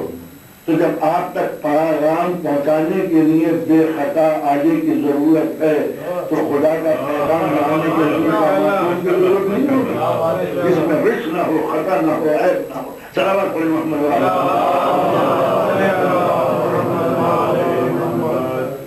تو شاہ فقہ جعفری کے اندر آپ کا مسئلہ بہت کلیئر ہے. آپ نے اس سے بھی طلاق دیا یا بالکل ویسے نارمل؟ ہم نے فرمایا کہ غصے میں آدمی کا ہوش نہیں رہتا اور طلاق ہوشی میں دی جا سکتی ہے, بے ہوشی میں. پھر کیا کروں؟ اگر طلاق نہ ہوگی باقی نیچے جائیے, انتظار کر رہی ہے, کہاں کو چکر میں پہنچتے ہو. تم لوگوں کا مذہب کیسے بیان کیا جاتا ہے کہ علی کی ماما پہ اقرار کر لو تاکہ دھندے سے پریشانی سے نجات مل جاؤ. اس کا فوراً کا شادوان آ گیا.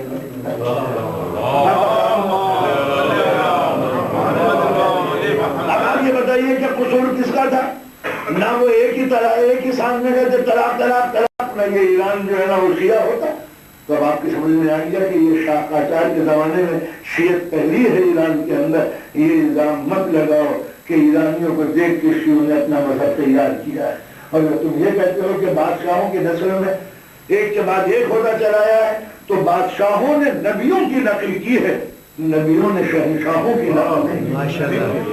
ایسے ہی ہے. اسی واسطے ہر نبی کے بعد اس کا جو ولی ہے, حضرت ابراہیم کے بیٹے اسماعیل کون تھے؟ سسرال کے تھے, پلسال کے تھے, ننیحال کے تھے, کہاں کے تھے؟ سگا بیٹا. تو جب ابراہیم کا بیٹا اسماعیل نبی بن سکتا ہے, حضرت اسحاق جب نبی بن سکتے ہیں, ان کی نسل میں جب نبی ہو سکتے ہیں, تو پھر محمد کی نسل میں کیوں نہیں ہو سکتا؟ پھر اس کے معنی یہ ہوئے کہ ہم نے نبی کی زندگی میں کسی بھی قسم کے قانون کو داخل کرنے کی اجازت نہیں دی، اس لیے کہ نبی بھی اسلامی احکام میں انٹرفیئر نہیں کر سکتا۔ یا ایھا النبی، سورہ تحریم کی پہلی آیت، یا ایھا النبی لما تحرم ما احل اللہ لک تبتغی مرضات اللہ۔ اے نبی، حق کس نے تجھ کو دے دیا کہ تو میرا قانون بدل دے، وہ بھی بیویوں کو خوش کرنے کے لیے؟ قانون واپس کرو۔ سورہ تحریم میں نبی نے قانون واپس لے کے بتا دیا دنیا کو، اور کوئی منشا نہیں تھا، نبی کبھی ایسا نہیں کہہ سکتے تھے۔ یہ بتا دیا کہ مروی مجبور ہے قانون الہی کے سامنے سر جھکانے کے لیے، نبی کو کوئی حق نہیں۔ تو جب نبی کو کوئی حق نہیں ہے قانون بدلنے کا، تو کسی خلیفہ کو بھی حق نہیں ہے شریعت محمدی میں تغیر کرنے کا۔ شیعت اس بات کی قائل ہے کہ احکام الہی میں کسی کی چیز کی رد و بدل نہیں ہونی چاہیے۔ لیکن آپ نے کیا کیا؟ نبی کے زمانے سے آپ کی تمنا یہی ہوئی کہ نبی کے قانون میں اپنی قانون شریعت لا کے اپنے آپ کو عقل مند ثابت کرے۔ جب نبی نے کہا جنگ، انہوں نے سلح کرے، سلح انہوں کے لیے ہم تو جنگ کریں گے، چپ رہو انہوں کے ہم تو بولیں گے، بولو ہم تو چپ رہیں گے، سو جاؤ ہم تو جاگیں گے، جاگو ہمیں نیند آ رہی ہے۔ تو جب پورے نبی کی زندگی میں تمہاری مخالفت نوٹ ہوتی چلی گئی، تو گزار بندے تو تم رہے نہیں، نبی کے مخالف رہے بخوبی کے ساتھ، ہر وقت تم نے اپوزیشن کا رخ اختیار کیا۔ اب نبی کی وفات پر یہ دین مکمل تھا یا نہیں تھا؟ اکملت لکم دینکم، دین مکمل ہو گیا۔ تو جب دین مکمل ہو گیا تو خلافت دین سے باہر ہے یا دین کے اندر؟ اگر خلافت دین کے باہر ہے تو پولیٹیکل پارٹی ہوئی، سیاسی۔ دین کے اندر ہے تو مذہب ہوا۔ جو چیز دین کے اندر ہے اس کا انکار کافر بنا دیتا ہے، اقرار مومن بنا دیتا ہے۔ چلیے پھر دوہرا لیجیے جملے کو، جو چیز دین کے اندر ہے اس کا انکار کافر بنا دیتا ہے، اقرار مومن بنا دیتا ہے۔ جو چیز دین کے باہر ہے نہ اس کا اقرار کافر بناتا ہے نہ اس کا انکار کافر بناتا ہے، جو دین سے باہر ہے۔ آپ شلوار پہنے میں ہیں، یہ حرام ہے یا حلال ہے؟ کہا نہ حلال ہے نہ حرام، مباح ہے، استعمال کرو۔ آپ شال پہنے ہوئے ہیں، یہ جائز ہے یا ناجائز ہے؟ اس میں جائز ناجائز کا کیا ہے؟ بندے کو اختیار ہے۔ آپ پلاؤ کھا رہے ہیں، شریعت میں یہ جائز ہے یا ناجائز؟ اس سے کیا تعلق ہے؟ حرام چیز نہ ہو، کیسے بھی بناؤ کیسے بھی پکاؤ، یہ اسلام نے تم کو اجازت دی ہے۔ تو جس چیز کی، سننے جملے، جس چیز کی شریعت نے اجازت دی ہے کہ جو چاہے کرو، اس کے اقرار پر کفر نہیں ہوتا، اقرار پر ایمان نہیں ہوتا، انکار پر کفر نہیں ہوتا۔ میٹھی پالک کا ساگ کھایا آپ نے، حلال ہے یا حرام؟ کا اختیار ہے بندے کو کھائے یا نہ کھائے۔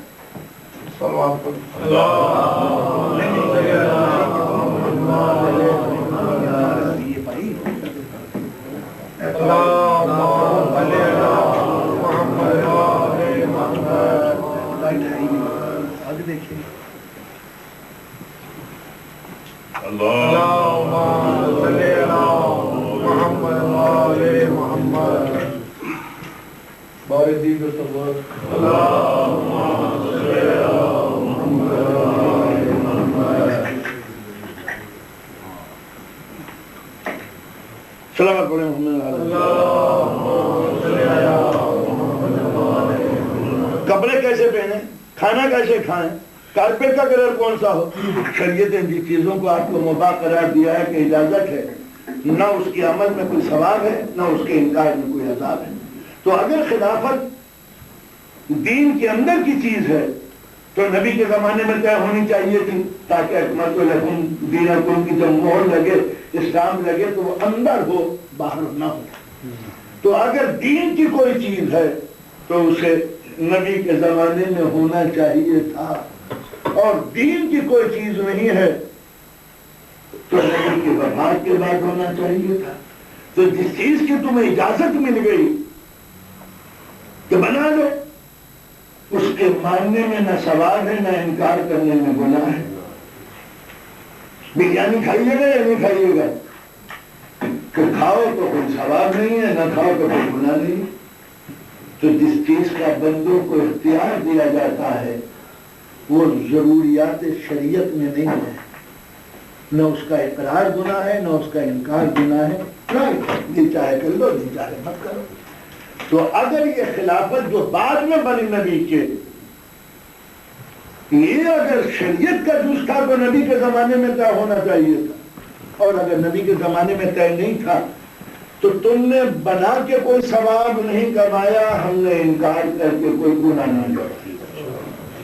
سیدھی بات یہ ہے کہ نہ اس کا اقرار گناہ ہے نہ اس کا انکار گناہ ہے۔ یہ جب تھا کہ جب کوئی حکم نہ ہو، لیکن اگر شریعت نے حکم دے دیا ہے کہ پانی سے وضو کرو تو کوکو کولا سے وضو کرنا بدعت بھی ہے اور حرام بھی ہے۔ یہ نہیں کہہ سکتے کہ بڑا مزے کا ذائقہ ہے، کلی کرتے ساتھ پی لو تو فریج بھی ہوتا ہے، سبزی ذرا تو آپ نے اندازہ لگایا۔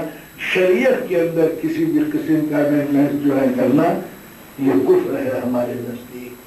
ہم امامت خلافت کو جزء مذہب مانتے ہیں، تو جس دن اعلان نبوت ہوگا اسی دن اعلان ولایت ہونا چاہیے۔ شیعہ کس کو کہتے ہیں؟ کہ جو پہلے ہی دن سے اس کو جانتا ہو کہ نبی کے بعد یہ ولی ہے، نبی کے زمانے میں، بعد کی بات نہیں، پروپوزل نہیں کہ بعد میں سوچا جائے گا، ڈیسائیڈڈ اللہ کی طرف سے چونکہ یہ پروگرام تھا، لہٰذا اس کے اجرا کرنے میں، اعلان کرنے میں کوئی پریشانی کی بات نہ تھی۔ تو جس دن اعلان نبوت ہوا اسی دن اعلان ولایت ہوا۔ کون ہے تم نے جو میرا ساتھ ہے؟ وہ میرا ناصر، وہی میرا جانشین، وہی میرا خلیفہ۔ تو جس دن نبی پر یقین کرو اسی دن علی پر یقین کرو۔ اب کلمہ یوں نہیں پڑھا جائے گا علی کا نبی کی زندگی میں کہ ولایت نبوت کے بعد کی چیز ہے، تو جس دن اعلان نبوت کے بعد انتقال نبوت ہوگا اس دن سے اعلان ولایت شروع ہوگا۔ کہ ہم نبی کے بعد ایک سلسلہ مانتے ہیں جس کو باقی رہنا ہے۔ یہ تھی شیعت کی تعریف۔ نبی کا کام کیا ہے؟ اپنی طرف سے کوئی قانون نہ بنائے۔ امام کا کام کیا ہے؟ نبی نے جو اعلان کیا ہے اس کو بیان کرتا رہے۔ نبی کا کام کیا ہے؟ جو خدا کی آیت آ گئی ہے اس کو بیان کرتا رہے۔ اب کیا ہوا؟ کسی بھی امام کو آپ دیکھ لیجئے، میرا دعویٰ ہے میرے 12 امام اللہ تھے، کسی امام نے یہ نہیں کہا شریعت بیان کرتے وقت کہ یہ میری منشا ہے، یہ نہیں کہا کہ یہ میری طبیعت کر رہی ہے ایسا کام کرنا، میں یہ چاہتا ہوں کہ ایسا ہونا چاہیے۔ کبھی کسی امام نے نہیں کہا کہ انی اقول، میں یہ کہتا ہوں۔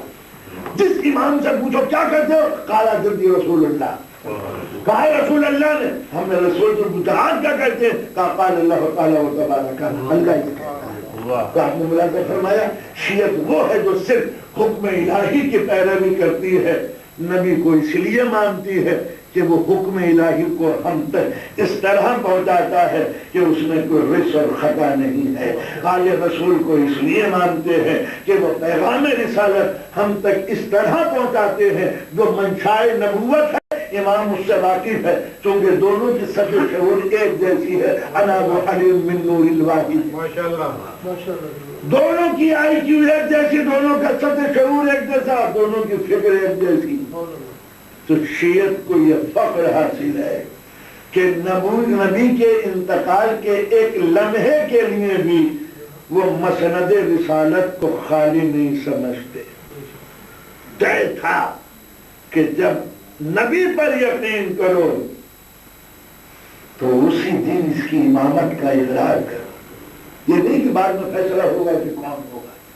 نبی نے اپنی زندگی میں بحیثیت ولی کے اس کے ہاتھوں میں بیعت کی اور یہ کہتے کہ من کنت مولا، بس یہی جملہ کرنا، جس کا میں مولا ہوں، نہیں اب اس کو یوں کہیے، جس کا میں مولا ہوں اس کا، میں صحابہ کا مولا ہوں یا نہیں؟ ازواج مطہرات کا مولا ہوں یا نہیں؟ فہذا من مولا. اسی واسطے بیویوں سے بھی بیعت لی گئی. صحابہ کرام سے بھی نبی نے اپنی زندگی میں 3 دن تک یہی پروگرام رہا کہ 1,20,000 صحابہ کرام کی بیعت نبی کی آنکھوں کے سامنے ہوئی ہے. یہ تھی ہماری شریعت، یہ تھی ہماری امامت کا تسلسل. اب وقت کے ساتھ ساتھ ایک جملہ عرض کر دوں. قرآن مجید نے ایک فارمولہ دیا ہے کہ باطل کبھی زندہ نہیں رہے گا، حق کو کبھی موت نہیں آئے گی. ڈیسائیڈڈ جائز حق اللہ کا باطل فارمولہ ہے اسلام. باطل کبھی جیے گا نہیں اور حق کبھی مرے گا نہیں. اب نبی کی وفات کے بعد 2 ایڈیالوجی ساتھ ساتھ چلی. نبی بغیر خلیفہ کے اعلان کے چلے گئے، قوم نے ضرورت محسوس کی، اسلام پر احسان کیا اور خلیفہ بنا دیا. ایک آئیڈیا. دوسرا آئیڈیا، ایک لمحے کے لیے بھی نبی نے امت کو لاوارث نہیں چھوڑا، اس لیے کہ قانون کی مجبوری تھی. جو بھی مر جائے وہ من مات ولم یعرف امام زمانہ مات میتۃ جاہلیہ، جو مر جائے اور امام کو نہ پہچانے وہ کافر مرا. نبی کی وفات کے بعد اگر فوراً کسی کا انتقال ہو جائے تو امام کا تو ڈکلیریشن ہوا نہیں تھا تو کافر مرا، بغیر امام کو پہچانے ہو. سیدھی بات. تو اب یہ بتاؤ کہ ایک لمحے کے لیے بھی دین لاوارث ہوا. اور اگر یہ امام ہوتے تو صحیح بخاری کی روایت ہے کہ سیدہ مر گئی، ان سے ناراض مری. تو اگر یہ امام حق تھے تو سیدہ نے کیوں نہیں پہچانا؟ اور جب سیدہ نے نہیں پہچانا تو نبی کی حدیث کے تحت سیدہ کے لیے کیا کہو؟ 2 صورتیں ہیں. یا تو یہ کہو کہ سیدہ گنہگار ہوئی معاذ اللہ تو خاتون جنت کو جا رکھو گے. 2 صورتیں ہیں، یا تو فاطمہ الزہرا کو گنہگار کہو اور آخرت میں گنہگار ثابت ہو جاؤ، یا پھر یہ مانو کہ سیدہ جن سے ناراض نہیں ان کو حق کی خلافت بتا. دونوں حق پہ ہوں، دونوں باطل پہ، یہ کیسے ممکن؟ میں نے عرض کیا کہ حق کو کبھی موت نہیں آتی اور باطل کبھی زندہ نہیں رہتا. نبی کی وفات کے بعد 2 دلیل ہیں. ایک وہ جو خلافت کو منصوص من اللہ کا اپوائنٹڈ مانتے تھے، ایک وہ جو خلافت کو پبلک کا چنا ہوا مانتے تھے. ان دونوں میں زندگی کس کو ملی اور موت کس کو ملی؟ کون اپنی موت مر گیا اور کون اپنے وجود میں باقی ہے؟ جو باقی ہے وہ حق ہے، جو مر چکا وہ باقی ہے.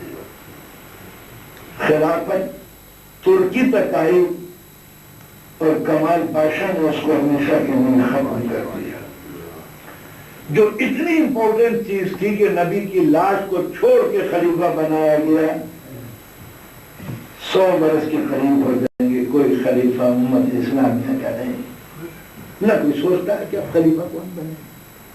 جو سوچتے بھی ہیں بیچاروں کی ہمت نہیں ہوتی اور پھر میں ہو جاتے ہیں، جھگڑا کرنے ملتا. تو ہم نے ملاحظہ فرمایا کہ کسی نظریے کا خود بخود مر جانا اس بات کی دلیل ہے کہ اگر خدا کی طرف سے ہوتا تو حق کی موت کبھی نہیں ہوتی. پبلک کی طرف سے مر جانا خود اس بات کی دلیل ہے کہ تم اسے سب کچھ جامہ پہنا سکے، حق کا جامہ نہ پہنا سکے. تمہارا خلیفہ ترکی میں آ کے ختم ہو گیا. یہ بتاؤ کہ اب کس کی حکومت ہے؟ سارے مسلمان دنیا میں جمع ہو کے بتائیں. مسلمان کے پاس برین پاور، مین پاور، دنیا کے سارے بگ فور مسلمانوں کے ہاتھوں میں، رائس مسلمانوں کے ہاتھوں میں، پیٹرول مسلمانوں کے ہاتھوں میں، گولڈ مسلمانوں کے ہاتھوں میں. چاول گیہوں ہر چیز مسلمان کے ہاتھوں میں ہے، عزت مسلمان کے پاس کیوں نہیں ہے؟ کیا مطلب ہوا؟ تو کیا یہ امریکہ اور یہودیوں کی سازش کا شکار بن جائیں گے؟ مسلمان ختم ہو جائیں گے؟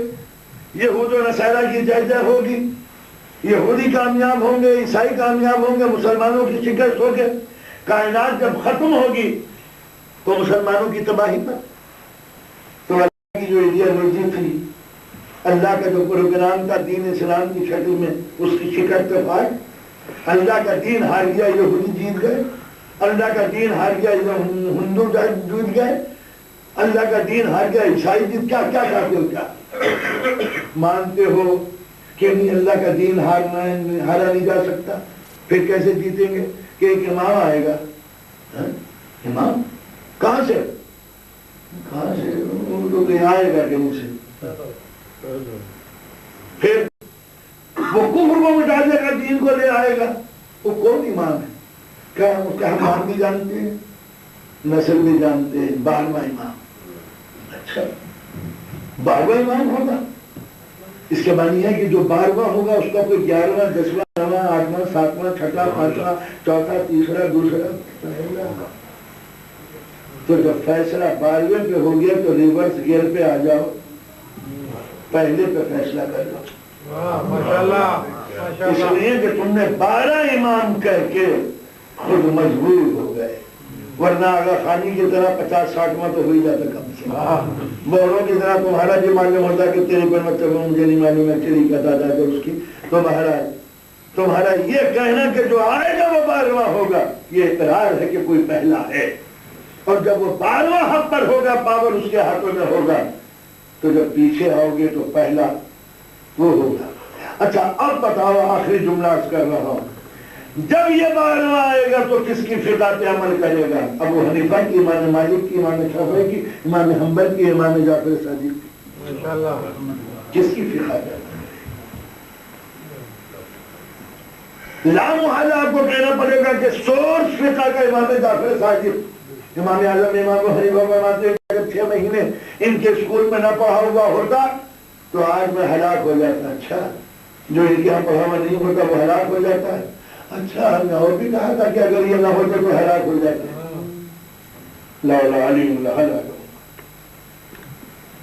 ہلاک ہو جاتے اگر علی نہ تھے۔ ہم بھی یہی عقیدہ رکھتے ہیں، شیعوں کا عقیدہ آپ کے خلیفہ کے مطابق ہے کہ جہاں علی ہے وہاں ہلاکت نہیں ہے، جہاں علی نہیں ہے وہاں ہلاکت ہے۔ اگر کعبے میں علی نہ ہے تو ہلاکت، نبی کے گود میں نہیں ہے تو ہلاکت، نبی کی آغوش میں نہیں ہے تو ہلاکت، مکے کے بازار میں نہیں ہے تو ہلاکت۔ آپ نے سمجھا کہ اگر بنی ثقیفہ میں ہے تو ثقیفہ جائز ہے، اور اگر نہیں ہے تو ثقیفہ ناجائز ہے۔ اندازہ لگایا تو ہم تو حضرت عمر فاروق رضی اللہ تعالیٰ عنہ کے مذہب کے اوپر چلتے ہیں۔ انہوں نے کہا تھا کہ بغیر علی کے کام کوئی کام نہیں ہوتا۔ تم نے بھلا دیا خلیفہ کا قول، ہم نے سینے میں رکھ لیا۔ آپ بتاؤ کون؟ تو لہذا یہ تھی تاریخ تشیع ظاہر ہے کہ ایک مجلس میں کچھ نہیں ہو سکتا۔ بس صرف بچوں کو یہ بات یاد رکھنی چاہیے کہ اگر ہم کافر ہوتے تو ہمیں خانہ کعبہ میں کیوں آنے گے، اس کے بارے میں۔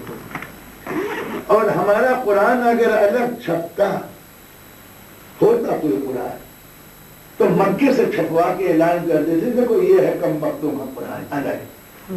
لیکن آج تک کسی مارکیٹ میں ایک قرآن پکڑ کے بتا دو جس پہ لکھا ہوا ہو شیعوں کا قرآن، اس سے بڑھ کے جھوٹ اور کیا ہوگا کہ تم کوئی علامت ہمارے کفر کی نہیں بتا سکتے۔ ہمیں مت چھوڑو، ہو سکتا ہے بہت دور تک سلسلہ چلا جائے کفر کا اور دامن چھڑانا مشکل ہو جائے۔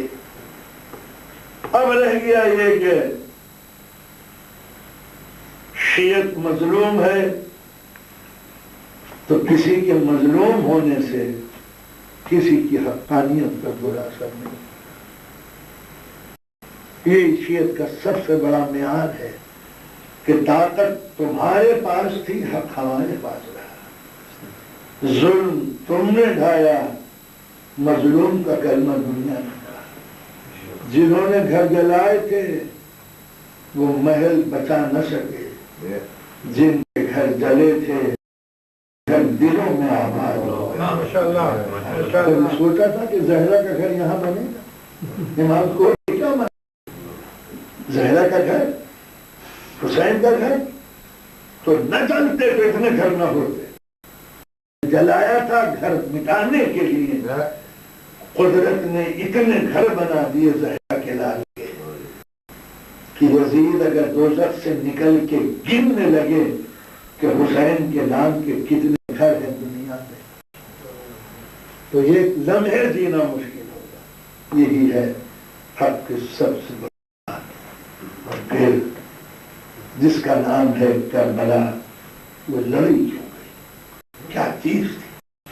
تو سوال یہ پیدا ہوتا ہے کہ حسین الگ کوئی انڈیویجول کریکٹر نہیں ہے، حسین اپنے سلسلے کی کڑی ہے، الگ سے کوئی چیز نہیں۔ اور خوشی کی بات یہ ہے یزید انڈیویجول کریکٹر نہیں، یزید بھی اپنے سلسلے کی کڑی ہے۔ چلو پلٹ کے چلو، ادھر حسین ادھر یزید، حسین سے پیچھے چلو علی، ادھر یزید پیچھے چلو معاویہ، اور پیچھے چلو رسول، اور پیچھے چلو ابو سفیان۔ دل خوش ہو گیا جب یزید سے پلٹو گے تو جنگ احد میں لات و حبل کی جے بول رہا ہوگا ابو سفیان، اور جب پلٹ کے دیکھو گے تو کربلا والے کا باپ کہہ رہا ہے کہ جب نبی زندہ نہیں ہے تو ہم جی کے کیا کریں گے۔ اب اندازہ لگایا کہ ایک طرف ابو سفیان یہ کہہ رہا ہے کہ لات و حبل کی ہو، آج کا دن لات و حبل کا دن ہے، اور وہ یہ کہہ رہا تھا کہ اگر رسول نہیں ہے تو زندگی ہماری بیکار ہے۔ یہ تھی کربلا کی تاریخ کا پس منظر، ہسٹوریکل بیک گراؤنڈ، کہ اگر حسین سے پیچھے چلو گے تو رسول تک بات پہنچے گی، یزید سے پیچھے چلو گے تو ابو سفیان سے بات پہنچے گی۔ اب کس کی تعریف کروں، بس ایک جملہ سمجھ لیجیے ابو سفیان کا عقیدہ کیا ہے۔ جب خلافت عثمان تک پہنچی ہے تو کیا کہتے ہیں، عثمان خلافت کی گیند ہمارے ہاتھوں میں آئی ہے، کھیلو اور بچوں کو کھلاؤ۔ اندازہ لگایا، یہ ابو سفیان کا عقیدہ تھا جس پر حضرت عثمان نے عمل کیا، مارے گئے۔